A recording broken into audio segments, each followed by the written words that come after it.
Diyos ko Lord, look at me. Kagigising ko pero tingnan niyo ang ginawa ko. Nagpalit tayo ng ganyan.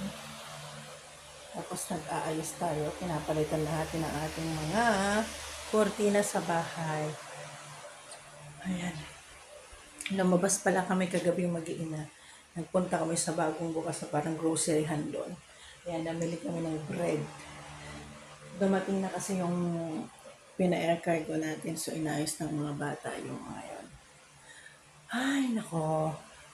Ang saya-saya.